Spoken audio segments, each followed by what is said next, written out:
நீங்கள் ஆரோக்கியமாய் இருக்க வேண்டும் என்று கர்த்தர் விரும்புகிறாரு.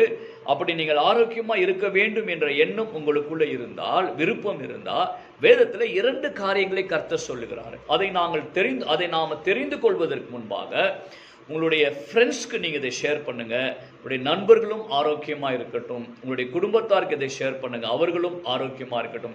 ப்ராக்டிக்கலாக ரொம்ப ஈஸியான காரியத்தை, ரொம்ப சுலபமான காரியத்தை கர்த்தர் நமக்கு சொல்கிறார். இங்கே நீதிமொழிகள் 3ஆம் அதிகாரம் வசனம் 7-8 எப்படியாய் சொல்கிறது. முதலாவது கர்த்தர் என்ன சொல்கிறாரு? நீ உன்னை ஞானி என்று எண்ணாமல் கர்த்தருக்கு பயந்து தீமையை விட்டு விலகு. இரண்டு காரியம் சொல்றார். நீ உன்னை ஞானி என்று எண்ணாதே. என்ன சொல்றாருங்க? கர்த்தருக்கு பயந்து தீமையை விட்டு விலகு. அப்படி நாம கர்த்தருக்கு பயந்து தீமையை விட்டு நாம விலகு பொழுது இங்க கர்த்தர் என்ன சொல்றதுமா?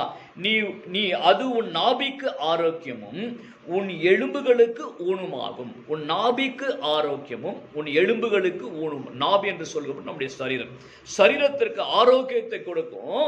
இரண்டாவதுக்கு நம்முடைய எலும்புகளுக்கு ஒரு ஸ்ட்ரென்த்தை கொடுக்கும். நீங்கள் ஆரோக்கியமாய், நீங்கள் நல்ல ஸ்ட்ரென்த்தோடு, பலனோடு உங்களால் இருக்க முடியும்.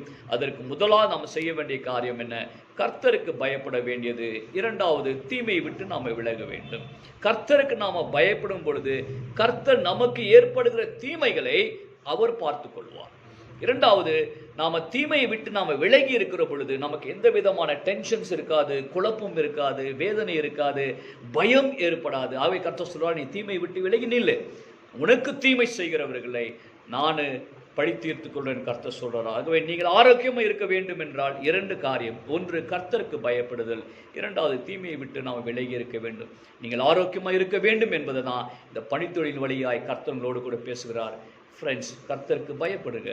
நீங்கள் தீமை விட்டு விலகிருங்க. ஆரோக்கியம் உங்களுடைய சரீரத்திலும், உங்களுடைய வாழ்க்கையிலும், உங்களுடைய குடும்பத்திலும் நிரந்தரமாக இருக்கும். மற்றொரு